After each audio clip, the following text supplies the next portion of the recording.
kita selalu membandingkan dengan orang zaman dulu. Dia kata orang zaman dulu biasa mak-mak kita beranak kampung, biasalah mak kita beranak rumah. Malah saya sendirilah pecah rahsia kekandaku. Saya sendiri pun beranak lahir di rumah juga. Bukan rumah Umi Getah. Sebab mak saya noreh Getah. Umur baru masa tu bulan masuk 7 bulan nak masuk 8 bulan. Tapi oleh kerana nak cari piti samah seria untuk tanggung anak-anak yang lain, awal subuh, lepas subuh turun dah noreh Getah. Kandung saya sakut akar getah, rebah, tubik darah, beranak. Tidak beranak rumah lah. Kali tidak nama lain pula saya ni. Nama anak getah pula. Orang zaman dulu dia kata biasa je, tak ada masalah apa pun. Itu percakapan yang dikeluarkan melalui laman sosial yang kita boleh lihat melalui WhatsApp, melalui Facebook, melalui Twitter. Yang duk bincang, dia kata zaman dulu tak ada masalah, budak-budak tak ada orang mati pun. Okey, baik. Saya nak kemukakan statistik. Ini statistik yang telah kita cerap sejak daripada merdeka. Jumlah kematian ibu daripada tahun kita ambil sejak merdeka 1957, daripada 100,000 populasi, 100,000 penduduk, 540 orang mati. Ibu hok ngandung. Hok ngandung sama ada tak cukup bulan ataupun lepas beranak sikit sehingga ke 60 hari mati. 540 per 100,000. Penghuni kemaman ni berapa? Bukan ngepeng ni. Penghuni kemaman katakan 100,000. Pada sebaik saja merdeka 31 Ogos 1957, statistik menunjukkan bahawa 540 orang penduduk kemaman mati akibat sama ada dia mengandung, sama ada dia masa nak beranak, lepas beranak sikit sehingga 60 hari. 540. Dan alhamdulillah dengan sistem kesihatan yang kita ada, sampai ke tahap ini kita boleh lihat statistik yang terbaru saya dapat tahun 2010. Sebab dia biasa statistik 10 tahun sekali. 2010 yang saya dapat, kematian ibu adalah 28 per 100,000. Maksud katanya banyak beza kan, 540 plus sekarang ni hanya 28. Begitu juga dengan kematian bayi. Kematian bayi saya ambil yang terakhir yang saya boleh. Kematian bayi untuk tahun 2015 bagi negara kita 7.7 per 100,000. Maksudnya dalam 100,000 7 orang mati. 7.7, 7 hingga 8 orang mati. Berbanding dengan sebaik saja lepas merdeka sampai ke 280, lebih kurang. Sebab statistik zaman dulu dia tak berapa cerak molek, tapi sekarang ni alhamdulillah dengan statistik yang kita ada, dan kita boleh melihat sendiri bahawa jumlah kematian ibu, jumlah kematian bayi turun secara mendadak.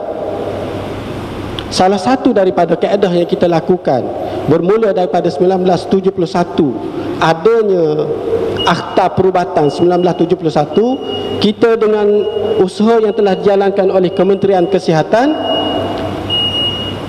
suruh belaka anak-anak, suruh belaka ibu-ibu yang mengandung untuk beranak di tempat yang selamat ataupun beranak di tangan orang yang mahir.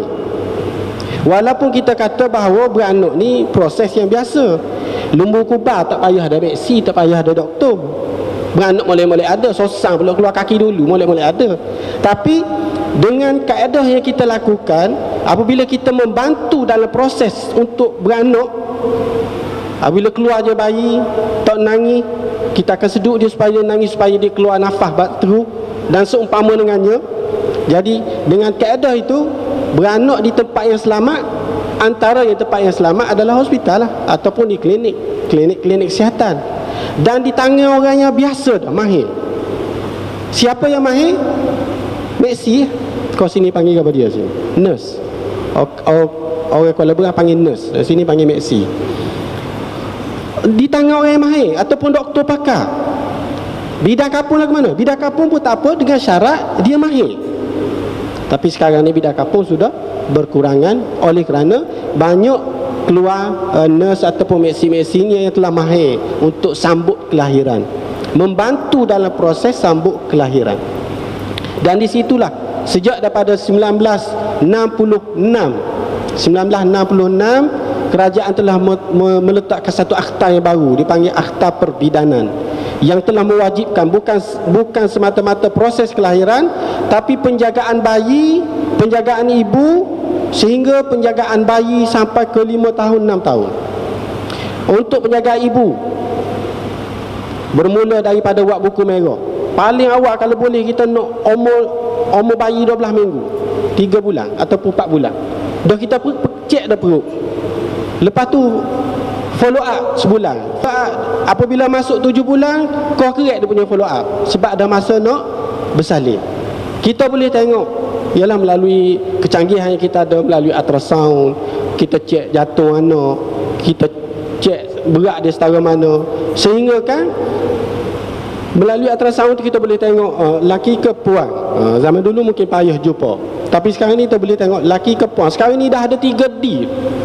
Klinik tak Azmi ada 3D, 4D, pak. Saya tak canggih lagi, dia 4D. Boleh tengok ke apa dia tak tahu. Mungkin hidung, mata, tengok ada misal tak ada misal. Maksudnya kecanggihan yang kita ada itu, alhamdulillah, dengan kuasa Allah Subhanahu Wa Taala juga, dengan rahmat Allah Taala juga, kita semakin baik kita punya akses kesihatan, semakin baik kita punya penjagaan kesihatan.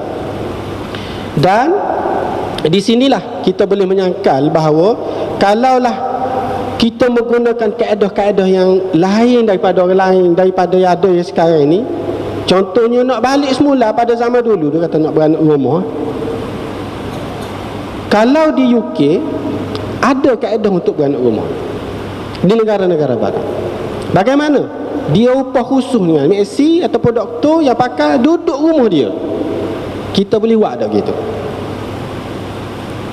Kalau Dr. Azmi, kalau daerah Kemaman ni, kalau sehari seorang tutup klinik dia, pakai duk jaga orang nak beranak rumah. Mungkinlah pada satu masa nanti kita boleh buat, tapi dengan kekangan doktornya, jumlah doktornya sedia ada, jumlah nurse yang sedia ada, mungkin tak boleh lagi mencapai ke tahap tu. Dan akhirnya kita promote supaya beranaklah di hospital, sebab di hospital lah tertumpunya pakar dan mahir-mahir, serta alat-alat yang kita ada pun alhamdulillah. Sekarang ni untuk maklumat tuan-tuan, dia panggil statistik ya. Dia panggil prognosis. Prognosis maksudnya jangkaan hidup. Andai kata kalau ibu mengandung beranak, umur bayi 24 minggu. 24 minggu maksudnya 6 bulan. Kalau beranak di hospital, insya-Allah selamat. Mati hidup atas kuasa Allah Ta'ala kan. InsyaAllah selamat dengan kemudahan yang kita ada, dengan inkubator kita ada, dengan ventilator yang kita ada, dengan ubat-ubatan yang kita ada. InsyaAllah kelahiran tu akan selamat. Berbanding dengan kalaulah kita tak ada benda-benda lagu tu zaman dulu, pendek kata kalau 6 bulan matilah. Sebab tu ada hukum berkaitan dengan 6 bulan tu. Kenapa tempoh menyusu, tempoh untuk memberikan nasab dan sebagainya 6 bulan.